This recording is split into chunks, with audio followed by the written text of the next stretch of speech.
All right. तो देखो last class में मैंने जो भी आपको पढ़ाया था ग्रुप 3 तक का पूरा डिस्कशन कर दिया है, राइट? याद है आपको ग्रुप 3 में कौन थे? बोलो, Fe3 plus, Cr3 plus and Al3 plus, है ना? और याद करो जब हम ग्रुप 2 की टेस्टिंग करने के बाद 3 में आते हैं तो एक प्रॉब्लम होती है कि सल्फाइड जितने भी हैं उनको बाहर निकालना है क्योंकि H2S डाले रहते हैं। उससे एक और प्रॉब्लम भी होती है आयरन 3 प्लस, क्योंकि H2S is a reducing agent तो वो 2 प्लस में आ जाता है। तो HNO3 के साथ जब बॉयल कर लेते हैं तो 2 से वो वापस 3 में आ जाता है एंड उसके बाद हम कंटिन्यू करते हैं। तो यहाँ पे अगर मैं डिस्कशन करूं बच्चों, तो अब जब हम ग्रुप 4 की टेस्टिंग कर रहे हैं यानी 3 के बाद, तो ग्रुप 4 का रिएजेंट आपको याद है क्या था रिएजेंट? तो हमारे पास कितने कैटायन है भाई ग्रुप 4 में? तो Mn, CO, Zn, Ni, यही है ना? मैंने याद करवाया था, मन को जाना नहीं, ऐसे करके याद करने के लिए बोला था। तो अब ये सारे किसके फॉर्म में प्रेसिपिटेट बनाते हैं? मैं कौन से कैटायन की बात कर रहा हूं बेटा? ग्रुप 4 की बात चल रही है, राइट? ग्रुप 4। तो Mn2 plus, cobalt 2 plus, zinc 2 plus. अब याद करो इसका भी प्रेसिपिटेशन बिल्कुल ग्रुप 2 की तरह ही होता है। फर्क बस इतना है, वहां HCl लेते थे सल्फाइड आयन के कंसंट्रेशन को कम करने के लिए, यहां बढ़ाना पड़ेगा। तो आपको यहाँ पे क्या लेना पड़ेगा? अमोनियम हाइड्रोक्साइड, जो कि एक बेस है, और ये बहुत ज्यादा सल्फाइड ना दे दे, इसलिए अमोनियम क्लोराइड को भी साथ रखते हैं, कॉमन आयन इफेक्ट। और ये करने के बाद ये क्या बन रहा है? आपके पास सॉल्यूशन बनेगा बेटा MnS, ZnS, अरे बस में NiS एंड COS। और मैंने आपको बताया था कि ये जो फर्स्ट 2 हैं ये सभी प्रेसिपिटेट हैं, इनके कलर अलग होते हैं, और ये दोनों के दोनों क्या होते हैं? ब्लैक। दोनों के दोनों black PPT, both of them. ये भी ब्लैक है, ये भी ब्लैक है, मैंने आपको लिखवाया। और MnS का मैंने कलर बताया था आपको, ये क्या होता है? बफ पिंक। और इसका कलर क्या होता है बेटा? व्हाइट। बहुत रेयर है सल्फाइड व्हाइट हो, बहुत रेयर है। तो ZnS इज। अब आप ध्यान से देखो कि ये सारी चीजें आ गई हैं, तो अब यहाँ पे हमें थोड़ा सा समझना पड़ेगा। चलो अब सारे सल्फाइड प्रेसिपिटेट के फॉर्म में मिल गए हमें। अब हमें चाहिए कि भाई इनको एक एक करके सेपरेट करूं और फिर इनकी कंफर्मेटरी टेस्ट करें, जैसा हम करते हैं हर बार। तो सेपरेशन करने से पहले आपको मैं कुछ बता दूं कि इनमें इनकी रिलेटिव सॉल्युबिलिटी का ऑर्डर क्या होता है।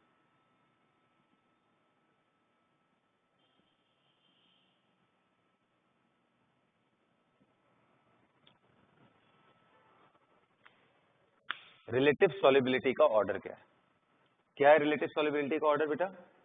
सबसे ज्यादा सॉल्युबल इन सभी में MnS होता है, फिर ZnS, याद करना मंजन, Mn Zn, MnS ZnS सबसे ज्यादा, फिर कौन सा होता है बेटा? NiS, और सबसे आखिरी में कौन होता है? COS। अच्छा अच्छा, क्लियरली ये पूरा का पूरा ग्रुप काफी ज्यादा सॉल्युबल है एनी ग्रुप 2 कैटायन सल्फाइड से, इजंट इट? तो ये ग्रुप 4 के सल्फाइड हुए,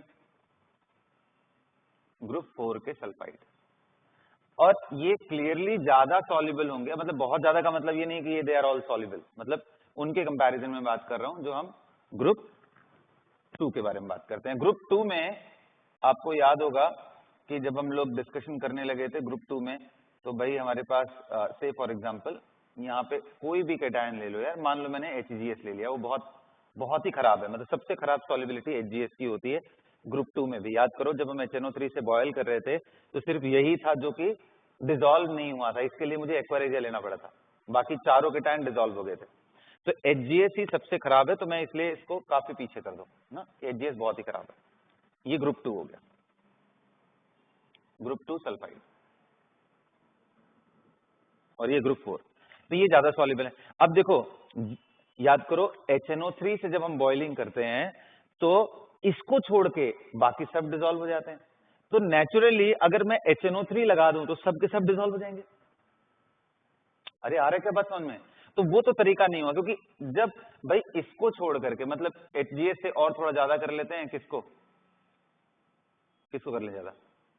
HGS से ज्यादा भाई उसके ग्रुप में कोई भी ले लो तुम, मान लो मैंने ले लिया CDS PBS, कोई भी ले लो यार, या CDS ले लेते हैं, ठीक है। तो इसको छोड़ करके ये जब सॉल्युबल था हमारा HNO3 के अंदर, तो इन सभी को अगर आप HNO3 से बॉयल करोगे तो सब डिसॉल्व हो जाएंगे। तो हमें फिर वही बात हो गया यार, फिर स्टार्टिंग में आ गए। तो that is why we are not going to use HNO3 to separate them, unlike what we did in group 2। तो अब क्या करेंगे, फिर बोलते हैं कि भाई सॉल्युबिलिटी से देखो तो ये समझ में आता है ये दोनों सबसे ज्यादा सॉल्युबल हैं, और ये दोनों ज्यादा सॉल्युबल, थोड़ा सा यहाँ पे मैं डबल मार्क कर दूंगा ताकि आपको याद रहे, ये इतने ज्यादा सॉल्युबल होते हैं कि MnS एंड ZnS दोनों के दोनों बच्चों HCl में, HCl के अंदर जब आप करते हो तो ये रिएक्ट कर जाते हैं HCl से, और रिएक्ट करने के बाद मैंगनीज का क्लोराइड जिंक का क्लोराइड बनता है, और ये दोनों ही सॉल्युबल होते हैं। और ये क्या बन जाएगा? H2S, क्योंकि ये तो रिड्यूसिंग एजेंट, मतलब ये कोई ऑक्सीडाइजिंग एजेंट तो है नहीं HNO3 की तरह की इसको सल्फर में निकालेगा, तो ये बन जाता है H2S। वेरी वेरी इंपॉर्टेंट, ध्यान रखना, H2S gas rotten egg and Mn+2 and +2 chloride ion ना, क्योंकि एक्वस है तो ये डिसॉल्व होते हैं क्योंकि क्लोराइड इनके सॉल्युबल होते हैं। ठीक उसी तरीके से बेटा ये Zn2+ aqueous and H2S gas, ये ध्यान रखना, इसको गलती मत करना कि यहाँ H2S निकलता है, नॉट सल्फर। सो आप लिखोगे यहाँ पे कि MnS एंड ZnS, ऐसी नोट करके लिखोगे कि MnS and ZnS are soluble in HCl whereas NiS and COS are not, but NiS and COS are not soluble in HCl, right? But आप साथ में क्या लिखोगे, अगर HNO3 यूज किया तो सब के सब सॉल्युबल हो जाएंगे। तो ये बड़ा इंटरलिंक्ड है, एक ग्रुप दूसरे से बहुत ज्यादा जुड़ा हुआ है, इसलिए मैं बार बार बोलता हूं कि पुरानी चीजें जब तक ध्यान नहीं रहेंगी नहीं होगा। तो अब हम इसी प्रॉपर्टी का यूज करके क्या करेंगे, हम इसमें HCl डालेंगे, HCl डालेंगे तो फिर ऐसे बना करके दिखाएंगे कि भाई नीचे हमारा क्या है, इसके अंदर हमारे पास क्या है NiS एंड COS, अभी भी हमारे पास PPT है, जबकि एक्वस सॉल्यूशन में कौन पहुंच गया, Mn2+ एंड Zn2+, ये सब सॉल्युबल हो गए, सब सॉल्युबल। देखो मैं ऐसे दिखा रहा हूं तो आप समझ जाओ, राइट? वही मैंने जो यहाँ लिखा है वैसा यहाँ पे दिखा। अब इनको फिल्टर कर लो, भाई फिल्टर कर लोगे तो आपके पास एक सॉल्यूशन आ जाएगा, कौन सा, Mn2+ Zn2+ का dot dot dot dot dot dot dot dot dot, और दूसरा प्रेसिपिटेट आ जाएगा वो किसका, NiS एंड COS का।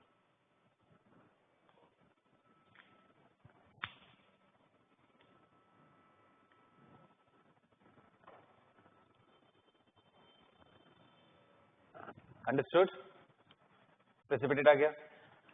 अब क्या करें भाई, अब देखो यहाँ पे ना, इनको डिसॉल्व करने के लिए आप HNO3 यूज कर लो, HNO3 यूज कर, क्योंकि जब तक डिसॉल्व नहीं करोगे इनके पिक्यूलियर रिएक्शंस नहीं मिलने वाले। तो HNO3 से यूज करोगे और बॉयल करोगे तो ये आराम से Ni एंड ये कोबाल्ट 2+ के फॉर्म में आ जाएंगे, प्लस ऑफ कोर्स सल्फर की टर्बिडिटी, ऑफ कोर्स सल्फर की टर्बिडिटी आ जाएगी, है ना, प्लस नाइट्रेट आयन भी होंगे सॉल्यूशन में, तो ये सॉल्युबल हो गया। और बच्चों ये तो पहले ही सॉल्युबल था, ये तो पहले ही सॉल्युबल था। अब देखो हमने दो दो को पेयर में अलग कर लिया, मंजन को अलग कर लिया एंड कोबाल्ट एंड निकल को अलग कर लिया। इंटरेस्टिंगली इन दो कैटायंस में कुछ डिसिमिलैरिटीज हैं और इन दोनों में भी कुछ डिसिमिलैरिटीज हैं। तो पहले मैं इनको करता हूं, ये बहुत आसान है। होता क्या है बच्चों, अब इनमें आप ऐड करो हाइड्रोक्साइड। कौन सा हाइड्रोक्साइड, इस बारी आप वीक मत ऐड करो, क्योंकि मैंगनीज भी +2 के फॉर्म में, ये भी +2 के फॉर्म में चला जाएगा। तो आप यहाँ पे यूज करो NaOH। क्या फायदा होगा, आप थोड़ा दिमाग लगाओ, बताओ जिंक का हाइड्रोक्साइड एम्फोट्रिक होता है या नहीं, जल्दी बोलो। Is zinc hydroxide is amphoteric और नॉट, बोलो भाई, अरे यार बोलो, जिंक का हाइड्रोक्साइड एम्फोट्रिक होता है ना। क्रोमियम एम्फोट्रिक होता है +3 में, जिंक होता है एम्फोट्रिक +2 में, मैंगनीज +2 इज बेसिक। तो यहाँ पे आपको एक प्रॉपर्टी जो काम आएगी वो ये है, यहाँ नोट करके आप लिखे रहोगे कि zinc hydroxide is amphoteric, whereas एज मैंगनीज का जो हाइड्रोक्साइड है वो क्या होता है, बेसिक। तो बच्चों जैसे ही आप NaOH डालोगे तो MnS का आपको क्या आ जाएगा, PPT, सॉरी MnS बोल रहा हूँ, MnOH होल ट्वाइस का प्रेसिपिटेट, क्योंकि ये तो रिएक्ट करेगा नहीं भाई, सिर्फ OH माइनस ले लेगा और प्रेसिपिटेट बना लेगा, फर्दर रिएक्शन नहीं होगा। जबकि जिंक हाइड्रोक्साइड बनने के साथ साथ ये डिसॉल्व हो जाएगा, कौन से फॉर्म में, सोडियम जिंकेट Na2ZnOH होल 4। यार अब तक तो याद हो गया होगा कि कोऑर्डिनेशन नंबर 4 का मोस्टली कंपाउंड बना रहे हैं जो भी एम्फोट्रिक हैं। AlOH होल 4 बना था, यहाँ ZnOH होल 4 बन रहा है ना। अब ये देखो, ये सॉल्युबल है, ये सॉल्युबल है। अब इसको फिर से आप क्या कर लो, फिल्टर कर लो, तो आपके पास इसमें क्या आ गया, Na2Zn। तो अब ये सेपरेट हो गए सब, बोलिए, और आपका प्रेसिपिटेट में सेपरेशन हो गया। फिल्टर, तो ये आपका फिल्टरेट है, तो क्या बोलते हैं, फिल्टरेट, और ये क्या है, प्रेसिपिटेट।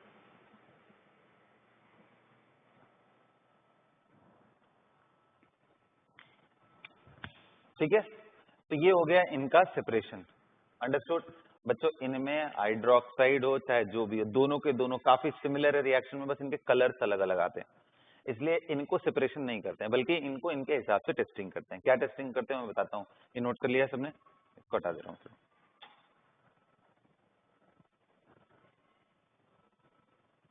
सेट कर लो एकदम बढ़िया से दिमाग में प्रॉपर्टीज।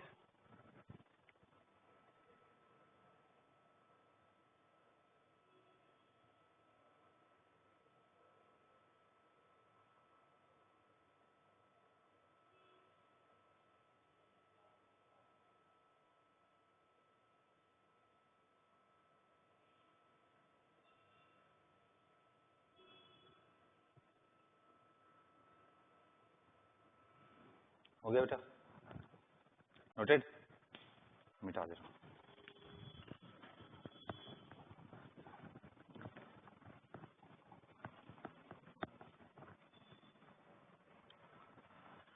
ऑलराइट, इनके कुछ की पॉइंट्स हैं, उनको ध्यान में रखते हुए आगे बढ़ते हैं। अब देखो अगला ये है कि अगर आप इस फिल्ट्रेट में ना आप चाहते हो कि जिंक वापस आ जाए, तो आप सिर्फ CO2 पास कर दो।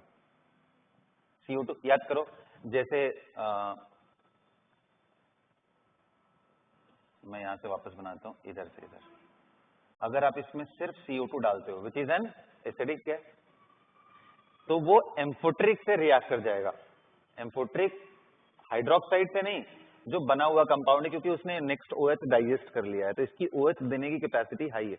और जैसे ही OH यहां से निकला, इसके साथ कंबाइन करके, मतलब ये सॉल्यूशन में क्या बनाएगा, H2CO3, तो H+ यहां से, OH- वहां से, वो वाटर बन जाएगा, और ये जिंक हाइड्रोक्साइड के फॉर्म में प्रेसिपिटेट वापस आ जाएगा, zinc hydroxide, white PPT, you will get back the precipitate.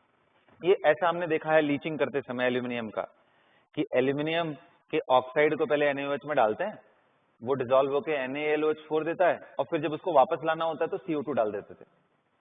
तो वही सेम प्रोसीजर हम हर एम्फोट्रिक के लिए यूज कर रहे हैं, तो बन गया क्या, जिंक हाइड्रोक्साइड का प्रेसिपिटेट। तो याद रहेगा ये, अच्छा ठीक है, चलो भाई, तो हमने सबको अलग कर लिया बेसिकली, राइट। तो अब देखो ध्यान से, confirmatory test of Mn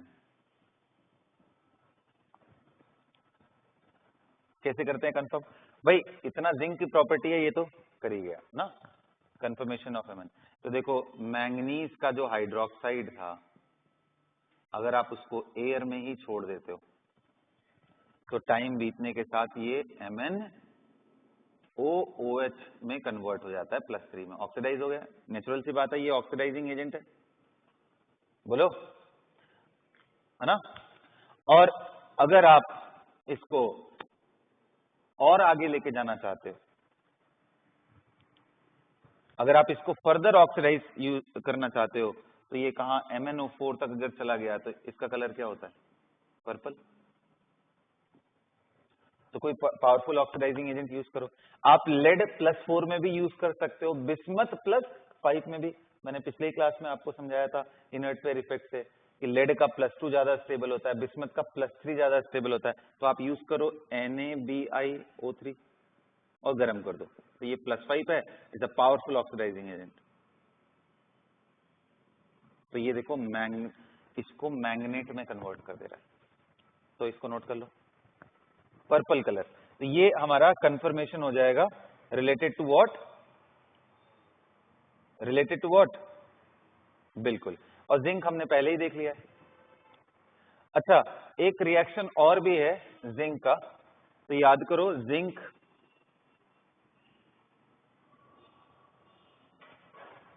zinc के ये सारे रिएक्शन तो है ही। जिंक आपका अमोनिया के साथ डिसॉल्व भी हो सकता है, जिंक अमोनिया का कॉम्प्लेक्स बन सकता है। तो zinc 2+ when taken with ammonia, तो पहले तो ये पीपीटी बनाएगा व्हाइट प्रेसिपिटेट, और फिर उसके बाद अमोनिया के साथ फर्दर रिएक्शन करके, मतलब ये अमोनिया जब बोल रहा हूं तो ये मतलब बेसिकली अमोनिया प्लस वाटर ही तो है। अरे ऐसे लिखना या ये लिखना एक ही बात है, एक ही बात है ये लिखना, ठीक है। तो ये फर्दर ये बन जाएगा ZnNH3 होल 4 2+ सॉल्युबल कॉम्प्लेक्स बना देता है, zinc form complex, but of course colourless complex. इसका कोई कलर नहीं होता है, तो इसलिए ऑब्जर्वेशन के लिए पता नहीं चलेगा, सॉल्युबल हो गया, कलरलेस सॉल्यूशन। ये प्रेसिपिटेट था, ये सॉल्युबल हो गया। तो बस इतने ही टेस्टिंग में आपका मैंगनीज और ये कवर हो जाता है। अच्छा, मैंगनीज के साथ अमोनिया के साथ इतना इजीली कॉम्प्लेक्स नहीं बनाता है, राइट। तो ये तो हो गया इनके बारे में। आ जाओ अब निकिल एंड कोबाल्ट के बारे में समझते हैं, and they are really important for अस।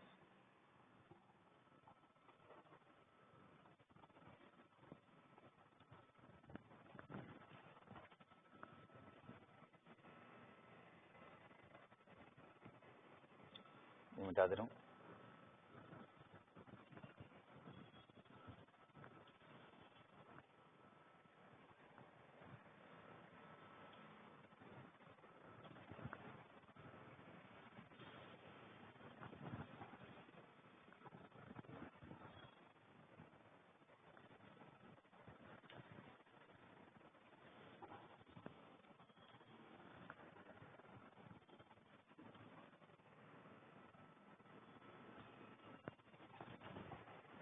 तो देखो confirmation of nickel,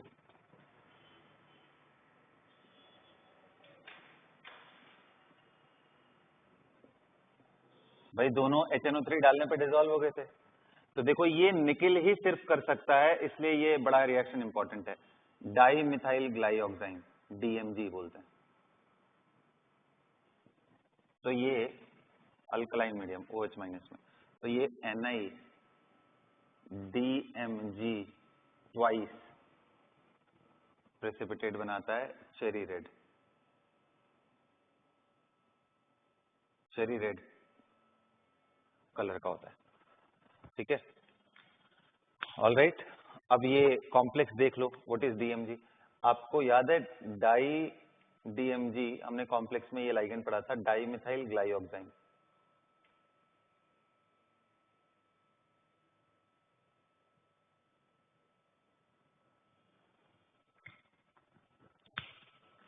die methyl glyoxime. अच्छा, ग्लाइऑक्साइन क्या होता है? ग्लाइऑक्साइन क्या होता है? ग्लाइकॉल क्या होता है? ग्लाइकॉल होता है C double bond O and C double bond O, sorry glycol होता है CH2OH एंड CH2OH, ये होता है ग्लाइकॉल। फिर होता है glyoxal, double bond and C double bond. देखो अल लिखा हुआ है ना, तो उससे क्या समझ में आएगा? अल। तो अल्डिहाइड समझ में आएगा। डाइमिथाइल ग्लाइऑक्साइम का मतलब ये हुआ कि भाई है तो ये यही चीज, सॉरी मतलब डाइमिथाइल ग्लाइऑक्सल की मैं बात कर रहा हूं, तो ये है डाइमिथाइल ग्लाइऑक्सल, सॉरी हाँ ग्लाइऑक्सल। फिर डाइमिथाइल ऑक्साइम वर्ड जुड़ता है तो आपको याद है ऑक्साइम कब बोलते हैं हम, ऑक्साइम कब बोलते हैं, ये नाम कुछ याद आ रहा है आपको? ऑर्गेनिक केमिस्ट्री में जब हम लोग कीटोन का रिएक्शन NH2OH से कराते हैं, हाइड्रोक्सिल अमीन से, तो कौन सा कंपाउंड बनता है? तो बनता है, याद है H2O निकल जाता है यहां से, अरे NH2Z वाले कंपाउंड क्या बन जाएगा ये C double bond NOH।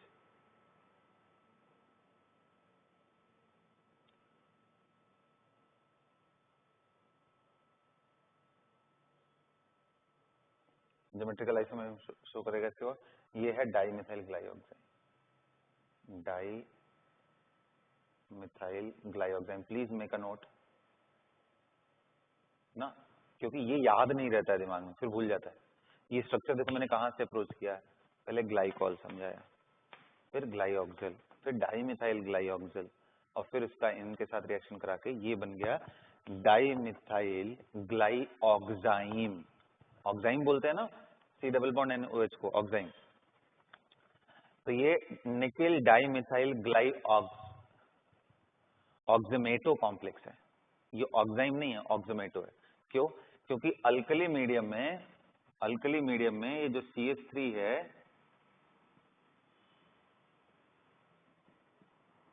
Excessive alkali नहीं,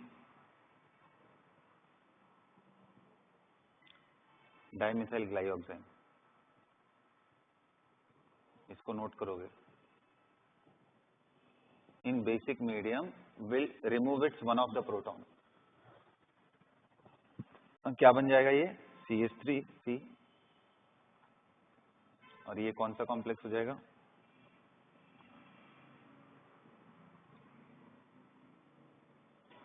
ध्यान रखना इसी फॉर्म में लेना इसको। तो ये डाइमिथाइल ग्लाइऑक्सीमेटो,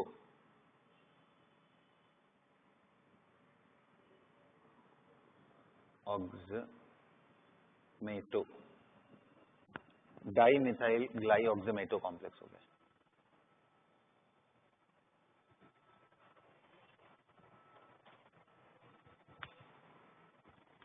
राइट, ये डाइमिथाइल ग्लाइऑक्सीमेटो कॉम्प्लेक्स हो गया यहाँ पे। अब यही निकल के साथ कॉम्प्लेक्स बनाता है, बताओ कितना डेंसिटी है, इसको देख के बताओ कितनी डेंसिटी है इसकी, इसकी डेंसिटी कितनी है, मतलब ये पर मॉलिक्यूल कितने pair of electron simultaneously donate कर सकता है, बताओ, देख के बताओ कितने हैं इसकी डेंसिटी। हाँ बिल्कुल 2 है। देखो कंफ्यूजन क्या होता है, बच्चे ये समझ लेते हैं कि ये OH भी डोनेट कर जाएगा, बट गलत बात है। OH एंड NH2 दोनों बगल बगल में, नाइट्रोजन और ये, तो कभी भी ये दोनों इकट्ठे नहीं दे सकते, देगा इसमें एक, और ऑक्सीजन से बेटर डोनर कौन होता है, नाइट्रोजन, तो इसलिए नाइट्रोजन ही डोनेट करता है। तो अब देखो, अब अगर आप इतना समझ गए हो ना, तब आप कॉम्प्लेक्स बना सकते हो। तो आप निकिल को बीच में रखो +2 के फॉर्म में, और इधर एक बना लो कॉम्प्लेक्स,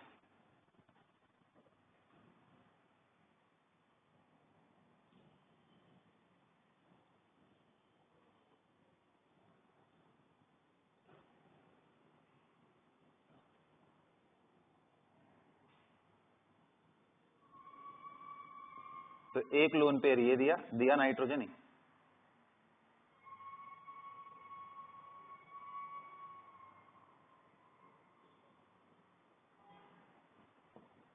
अच्छा बेटा दे नाइट्रोजन ही रहा है, ध्यान देना,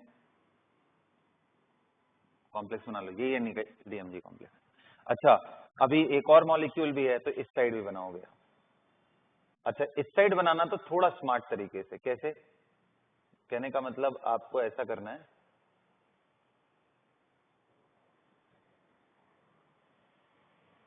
इधर O-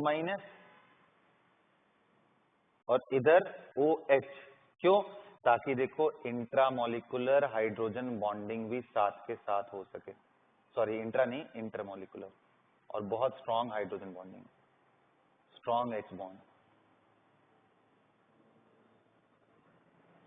अच्छा ये एज इट इज, ये एज इट इज, तो इसको थोड़ा सा देखोगे ना, इसको देख के बनाओगे तभी पता पड़ेगा, सिर्फ नोट्स देखने से काम नहीं चलेगा,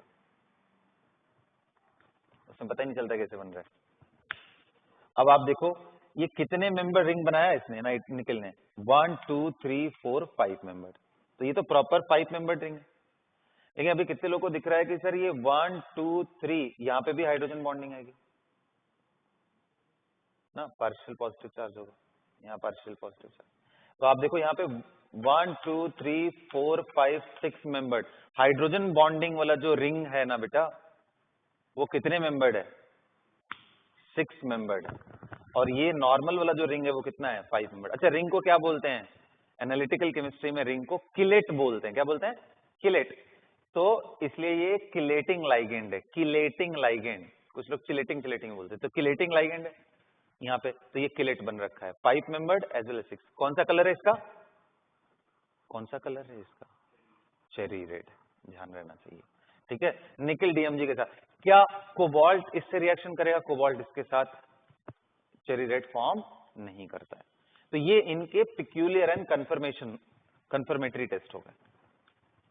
तो ऐसा कोबाल्ट करेगा नहीं, तो एक तरह से आपने चारों को कंफर्म कर लिया। तो एक बार आप उसको देखो, फिर मैं अदर रिएक्शंस भी बताता हूं कि कोबाल्ट और क्या करता है, निकिल और क्या करता है। Do it, I give you 3-4 minute to recap the whole thing.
चले भाई आगे बढ़े, हो गया, याद हो गया? तो आ जाओ, अदर इंपॉर्टेंट रिएक्शंस हैं कुछ निकल के, वो सेट कर लेते हैं।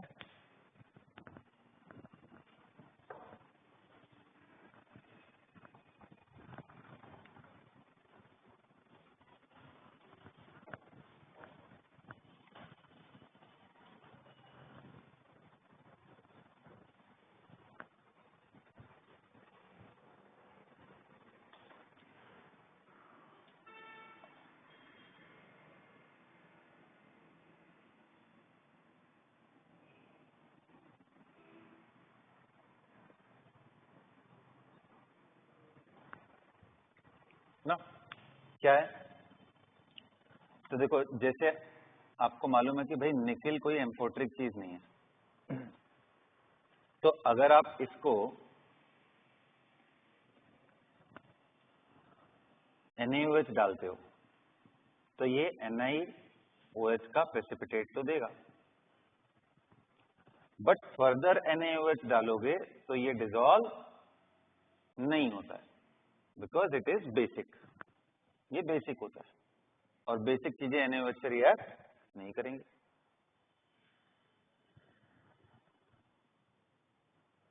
याद रहेगा? अच्छा, निकिल +2 के most of the compound green होते हैं, बिल्कुल क्रोमियम +3 से रिजेंबल करते हैं।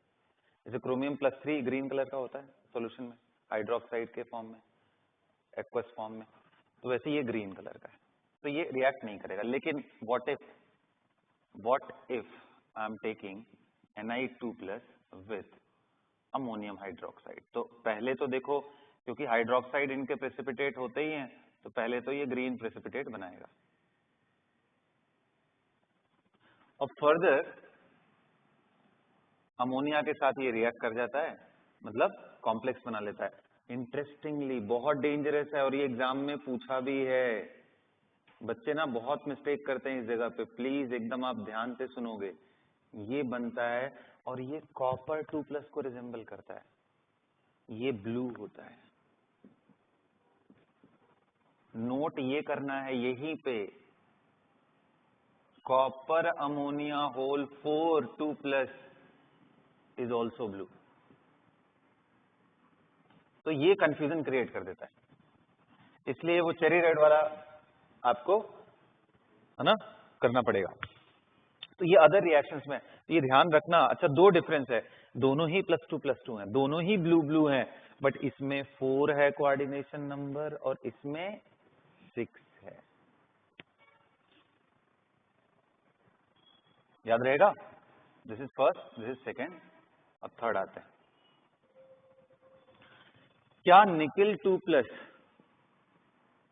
को साइनाइड दे दें KCN तो भी बेटा ये NiCN होल ट्वाइस बनाता है और ये भी ग्रीन ही होता है।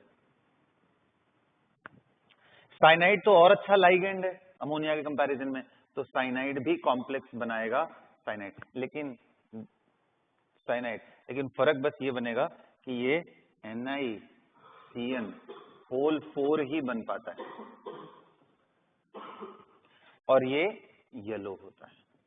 दो फर्क है, एक तो कोऑर्डिनेशन नंबर 4 का कंपाउंड बनता है और दूसरा येलो कलर होता है। इसको याद रखना, भूलना मत, बहुत इंपॉर्टेंट है, बहुत ज्यादा इंपॉर्टेंट है।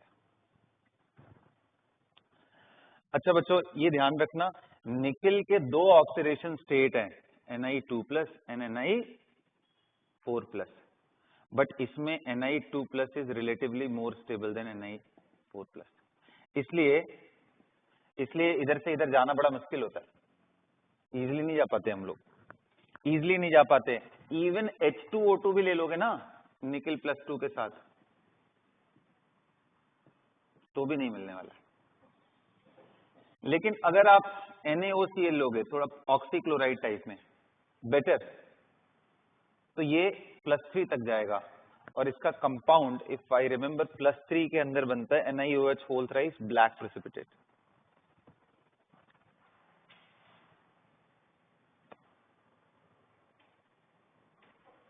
तो चलो यार, ये उतना इंपॉर्टेंट रिएक्शन नहीं है, ये तो बस ये बता दिया।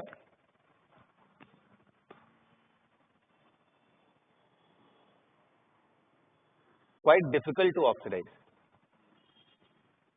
ना निकिल का। चलो, तो ये तो हो गए रिएक्शंस ऑफ निकिल। अब साथ में पैरेलली हम लोग देखेंगे, बिल्कुल पैरेलल, यही बना लेते हैं। थोड़ा इसको खिसकाओ पीछे, खिसकाओ। हाँ, वो रहता तो सिलेक्ट करके इसको छोटा बड़ा कुछ भी कर लो, है ना। पैरेलल देखने की कोशिश करते हैं, जगह थोड़ी कम पड़ गई हमें।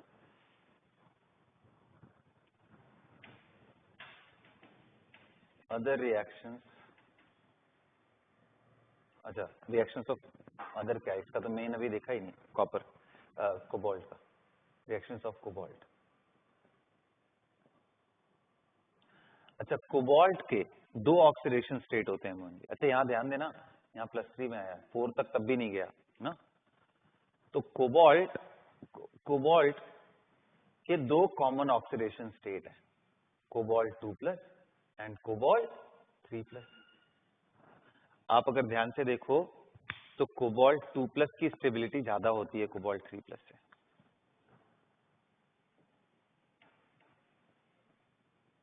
बट ये इतना डिफिकल्ट नहीं होता कन्वर्जन। आपको जब डी ब्लॉक मैंने पढ़ाया था तो वहां पे बताया था M+3 से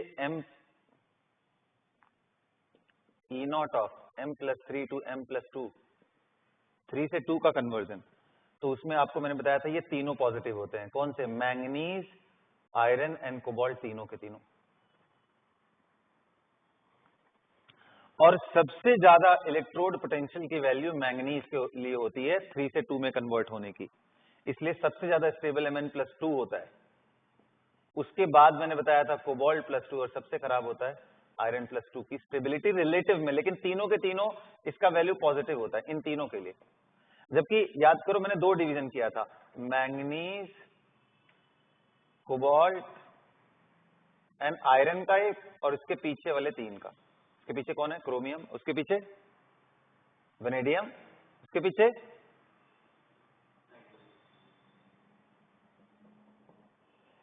इन तीनों के लिए मैंने बताया था कि इनका +3 ज्यादा स्टेबल होता है। इनका M+2 से M+3 का कन्वर्जन पॉजिटिव होता है E0 का, इसकी वैल्यू पॉजिटिव होती है। सॉरी, हाँ यस यस करेक्ट, 2 से 3 जाने में पॉजिटिव होता है ना। और इनमें भी वैल्यू बिल्कुल वैसी है। सबसे जो क्या बोलते हैं किनारे वाला है उसका सबसे हाईएस्ट, सॉरी क्या बोल रहा हूँ मैं यार,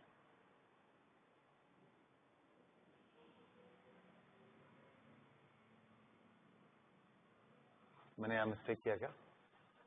Mn2+, कोबाल्ट 2+, इसमें वैल्यू चेक कर रहे ना, अगर मैंने शायद यहां मिस्टेक किया है, आई गेस नहीं, सबसे लेफ्ट वाले की सबसे ज्यादा होती है, ठीक ही है यार। अच्छा ये डेटा चेक कर लेना, फिलहाल तो अभी मुझे ये समझाना था कि 2 से 3 में एक बार डेटा आप चेक कर लेना, डी ब्लॉक में आपको मिल जाएगा E0 में, ठीक है। ये ऑर्डर चेक कर लेना, I am not very sure on this, but ये सबसे खराब होता है, ये कंफर्म है। इन दोनों में थोड़ा सा कंफ्यूजन हो गया, but coming to the point जो मैं आपको बताना चाह रहा था कि यहाँ वाले जो ये 3 है, इनके +2 ज्यादा स्टेबल होते हैं और ये तीनों के +3 ज्यादा स्टेबल होता है। इसलिए क्रोमियम का देखो सोल्यूशन में +3 मिलता है जब आप ऑक्सीडेशन कराते हो, जबकि मैंगनीज के केस में इट प्रिफर्स +2 स्टेट, राइट। चलो now let's move to this.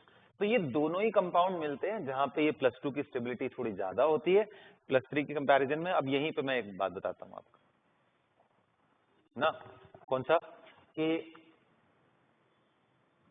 Complex form जब आप करोगे तो दोनों के दोनों कॉम्प्लेक्स फॉर्म करते हैं, and both form complex, both form complex.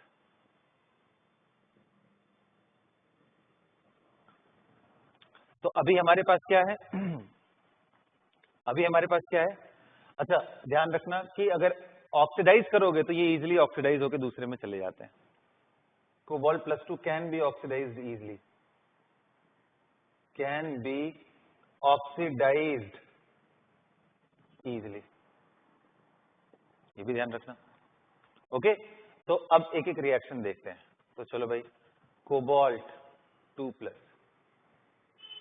अच्छा एक और चीज मैंने आपको याद करो, जब ड्राई टेस्टिंग में बता रहा था तो उसमें बताया था मैंने, हाइड्रेटेड कोबाल्ट पिंक कलर का होता है, एनहाइड्रस ब्लू कलर का होता है।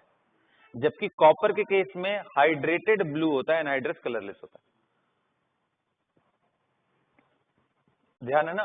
तो कोबाल्ट 2+ को जब आप रिएक्शन कराओगे किसके साथ, NaOH के साथ, तो क्या बन जाएगा,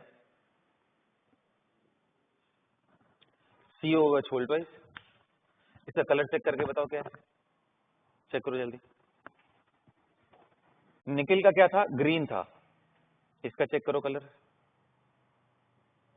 क्या मैंने बताया था भाई, हाइड्रेटेड फॉर्म में क्या होता है, H2O ही तो लगा रहता है ना, तो ये कौन से कलर का होगा, पिंक। याद रखना बस, राइट। और क्या फर्दर ये इसके साथ रिएक्ट करेगा NaOH के साथ, ऑफ कोर्स नहीं। क्या NaOH के साथ फर्दर रिएक्ट करेगा, ऑफ कोर्स नहीं। क्यों, क्योंकि ये भी है तो बेसिक।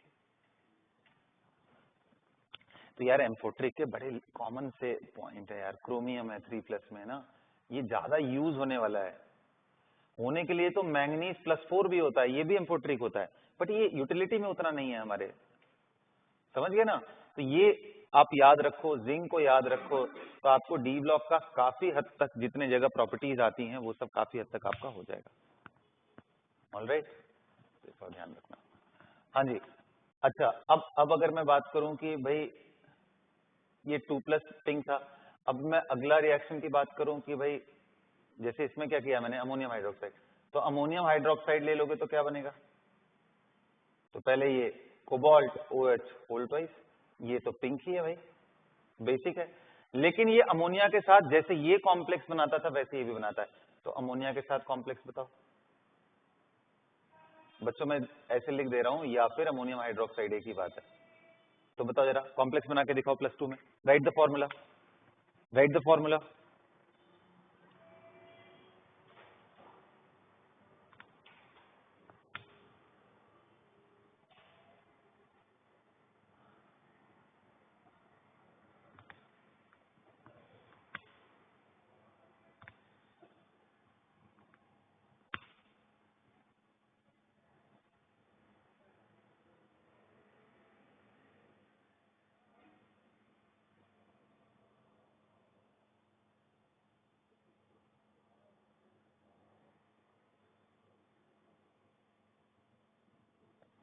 अरे कैसे लिखोगे भाई, कोबाल्ट 2+ अमोनिया का 6 लेके आएगा, अमोनिया 4 एकदम किनारे वालों के लिए ही होता है, वरना अमोनिया मोस्टली 6 ही होता है, तो अमोनिया 6 हो गया, और यहाँ पे क्या आ गया 2+, है ना, ये होता है येलोइश ब्राउन, तो अलग कलर है हमारा। इसका कलर क्या था, ब्लू, कॉपर को रिजेंबल कर रहा था, कॉपर के कॉम्प्लेक्स को, ये येलोइश ब्राउन होता है, तो इसमें कोई दिक्कत नहीं है ना, क्योंकि मैंने बताया ये इजिली ऑक्सीडाइज हो सकता है।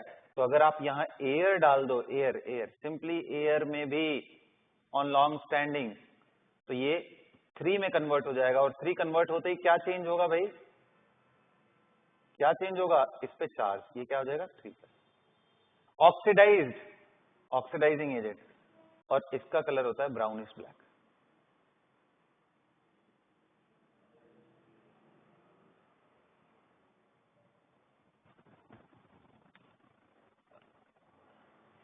Yellowish brown, sorry brownish red, black नहीं, माय बैड, ब्राउनिश रेड, है ना। अभी ये तो देखो दिख रहा है सबको,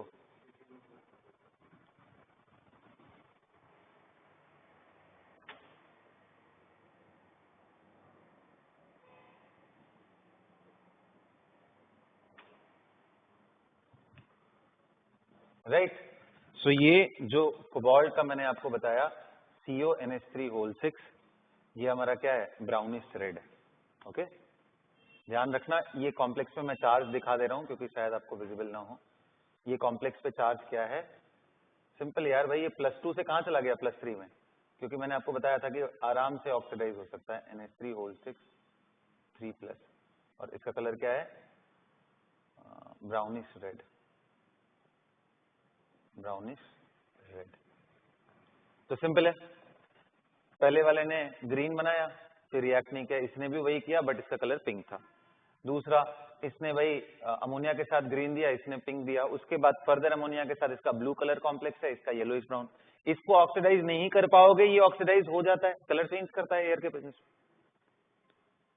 ठीक है, अच्छा तो ये तो हो गए सारे किसके बारे में बेटा, +2 के बारे में डिस्कशन, कोबाल्ट +2। एक और रिएक्शन है कोबाल्ट +2 का जो उसके कंफर्मेटरी टेस्ट के लिए होता है। कंफर्मेटरी टेस्ट वो कौन सा है कि कोबाल्ट 2+ को अगर आप HCN के साथ ना, सोडियम HCN या पोटेशियम HCN ले लो, तो ये कोबाल्ट HCN का होल 4 यहाँ पे क्या है, आपको याद है इसका 2 है तो यहाँ पे देखो माइनस, यहाँ पे Na2 डाल देंगे ना, बोलो। तो आपको कुछ याद है HCN के साथ एक और चीज का हम कंफर्मेटरी टेस्ट किए थे, कोई बताएगा कौन सा था? एक और चीज का, ये ब्लू कलर का होता है, ये ब्लू होता है। और याद है आपको HCN की टेस्टिंग आयरन 3+ के लिए भी हमने करी थी, वो कौन सा था, ब्लड रेड बना रहा था, और ये क्या बनाता है, ब्लू। तो ऐसे कंपेरेटिव करके ही आप, ये कंफर्मेटरी टेस्ट है, ऐसा और कोई नहीं करता है।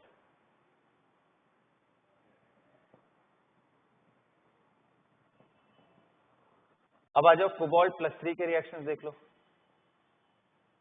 इनके रिएक्शंस तो भाई बिल्कुल उसी तरीके से जैसे आपका 2+ रिएक्ट करता है, वैसे ये भी बस कलर्स अलग अलग आते जाते हैं और कोई फर्क नहीं है इसमें, है ना। जैसे अगर मैं सबसे पहले आपको दिखाऊं तो सबसे पहला जो कलर होता है वो हाइड्रोक्साइड के साथ, हाइड्रोक्साइड के साथ कैसा कलर होता है, ब्राउनिश ब्लैक, जो मैं कंफ्यूज हो गया था पहले, राइट। तो cobalt 3+ when taken with NaOH it will form COOH whole thrice और ये ब्राउनिश ब्लैक होगा। फिर अगर फिर NaOH लेते हो तो कुछ नहीं होगा। ठीक उसी तरीके से बेटा अगर आप इसका अमोनियम हाइड्रोक्साइड के साथ लेते हो तो पहले यही प्रेसिपिटेट बनेगा, सेम सेम। और फर्दर अगर आप ले लेते हो अमोनियम हाइड्रोक्साइड के साथ तो ये कोबाल्ट 3+ का कॉम्प्लेक्स बन जाएगा, अमोनिया होल 6 एंड 3+, जो ऊपर आया था और उसका कलर क्या था याद करो, ब्राउनिश रेड, तो ये ब्राउनिश रेड।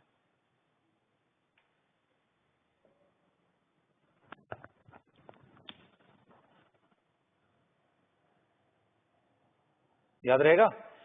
तो सर चलो यहां तक तो डिस्कशन हो गया, है ना। अब इसके बाद कोबाल्ट 3+ साइनाइड के साथ कैसा देता है, क्योंकि 2 के साथ तो ये ब्लू कलर दे रहा है, 3 के साथ देख लो कैसा बनता है, नीचे स्पेस दिख रहा है सबको, हाँ दिख रहा है। तो CO3+ विथ पोटेशियम साइनाइड, देख के बताओ एक बार कलर कौन सा आ रहा है KCN के साथ। तो पहले तो ये वही COCN होल थ्राइस बनाएगा, और फर्दर अगर KCN आप ले रहे हो तो ये CO, हाँ CN होल 6 +3 में ही है K3, और ये क्या होता है, येलो, ये येलो कलर होता है।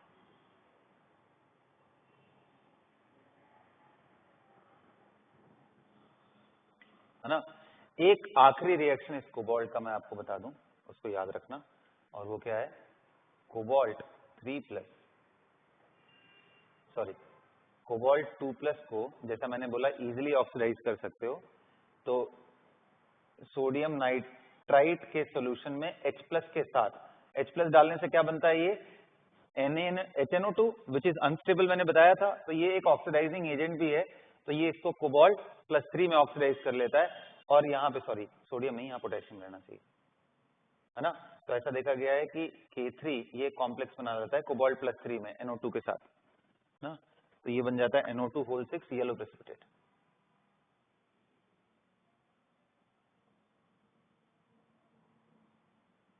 Yellow PPT। तो इतने सारे रिएक्शंस थे बेटा, और ये सारी चीजें खत्म हो गई आपकी ग्रुप 4। एक बार आप देख लो, लास्ट में मैं ग्रुप 5 बता देता हूँ, खत्म कहानी। एक बार एक बार पूरे रिएक्शन देख लो, मेमोराइज कर लो।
चलो खत्म, सेट कर लिया सब दिमाग में।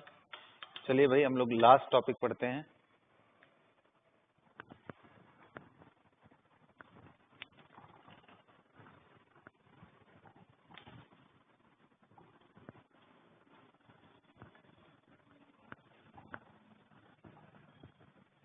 ग्रुप 5,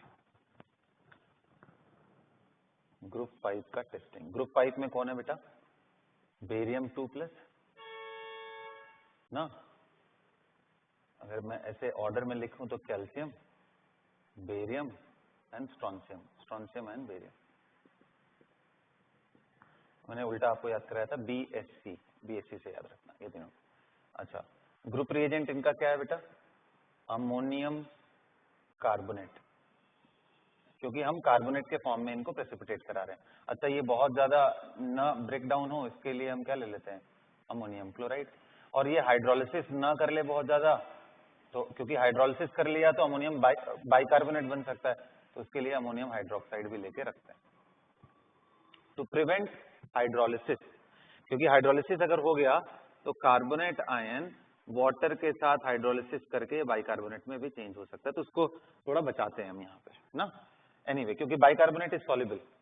तो अब देखो इसमें इंपॉर्टेंट ये कि सभी के सभी कार्बोनेट के फॉर्म में प्रेसिपिटेट हो जाएंगे, और जो बचे हुए हैं उसमें आपका सोडियम, पोटेशियम, मैग्नीशियम, ये सब नेक्स्ट वाले ग्रुप के हैं, तो ये प्रेसिपिटेट बनाएंगे। तो इसमें क्या है, हमारे पास आ गया CaCO3, BaCO3, SrCO3, सभी के व्हाइट प्रेसिपिटेट।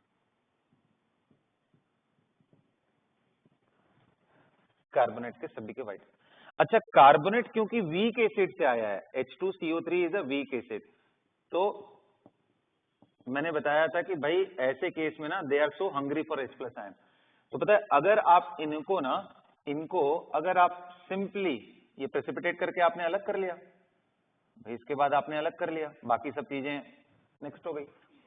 अगर इन प्रेसिपिटेट को अगर आपने सिर्फ और सिर्फ एसिटिक एसिड भी ले लिया ना, which is not a very strong acid, तो भी ये डिकम्पोज करके CO2 निकाल देगा सभी जगहों से। CO2 निकल जाएगा। CO2 कैसे निकलता है?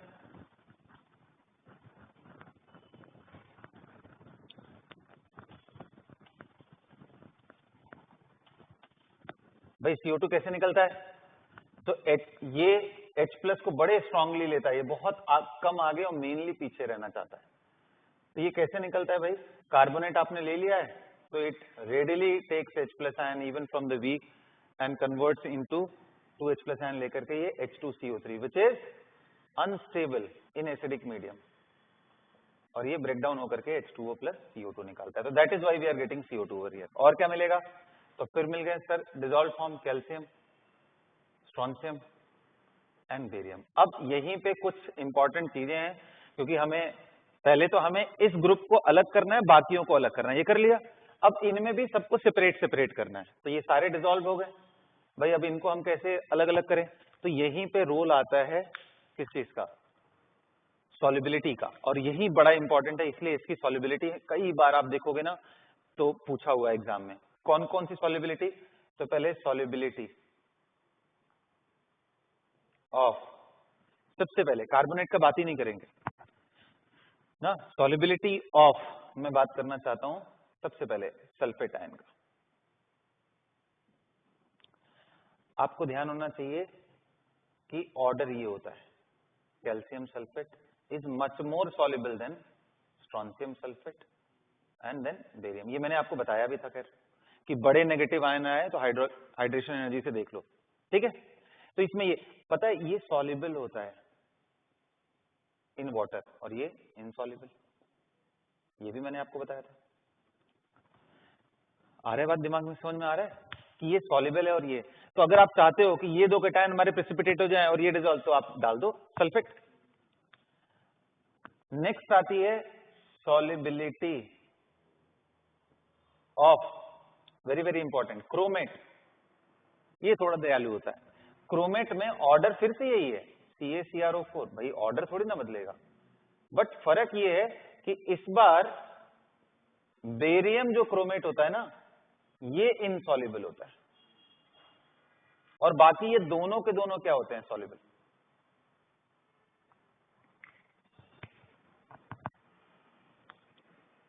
ठीक है। और लास्ट पॉइंट इसमें आता है कि सॉल्युबिलिटी ऑक्सलेट, ऑक्सलेट, और ऑक्सलेट की सॉल्युबिलिटी मैंने बताया था यही एक्सेप्शन है, ऊपर से नीचे जाने पे इंक्रीज करता है। तो इसकी आती है CaC2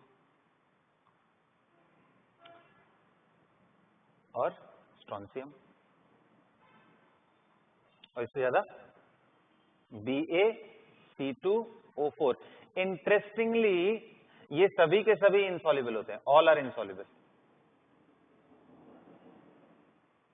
कोई सॉल्युबल नहीं है इसमें से, तीनों के तीनों इनसॉल्युबल होते हैं। ऑक्सलेट तीनों के तीनों डिसॉल्व नहीं होते वाटर में, लेकिन क्योंकि इसकी सॉल्युबिलिटी थोड़ी ज्यादा है, तो अगर आप वीक एसिड भी लोगे, एसिटिक एसिड, तो भी ये डिकम्पोज कर देता है, तो भी आपको ये सॉरी एसिटिक एसिड बोल रहा हूं, माय बैड। नोट करो तो एक बारी, यहां तक नोट करो जल्दी।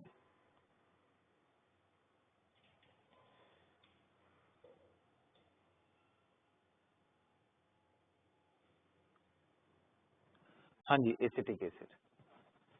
अगर आप एसिटिक एसिड ले लो CH3COOH, तो ये सॉल्युबल हो जाता है। बाकी इन दोनों के लिए अगर आप एसिटिक एसिड लेते हो तो ये नॉट सॉल्युबल, क्योंकि देखो रिलेटिवली ये ज्यादा सॉल्युबल है, तो इसका मतलब क्या है कि बेरियम ऑक्सलेट, राइट, ज्यादा सॉल्युबल होने का मतलब क्या है कि ये रिलेटिवली Ba2+ एंड ऑक्सलेट के फॉर्म में ज्यादा होगा। और ये ऑक्सलेट क्या करेगा, जब आप एसिटिक एसिड जैसे वीक एसिड को भी लेके आओगे तो ये अपना एक प्रोटॉन इसको दे देता है, और जैसे एक H ले लिया ना, तो अब ये सॉल्युबल फॉर्म में आ जाएगा, जबकि बाकियों के केस में ये इनफ ऑक्सलेट फॉर्म नहीं करता है। इनकी सॉल्युबिलिटी के ऑर्डर को देख के आप बता सकते हैं, समझ गए। तो अब पूरी टेस्टिंग इन्हीं दिमाग को रखा है। अब बताओ मुझे, अगर एक कैटायन को मुझे प्रेसिपिटेट करना है तो मैं क्या करूं, क्या ऐड करूं इसमें? हाँ बिल्कुल, आप ऐड करो ना Na2CrO4, तो क्या होगा? You will get a precipitate selectively of barium. और अंदर कौन कौन सी चीजें होंगी? Calcium and strontium. अब आप इनको अलग कर लो, फिल्टर, तो आपके पास क्या मिल गया? यहां भाई हमारा BaCrO4 है। अब फ्लेम टेस्ट में इसका कलर क्या होता है?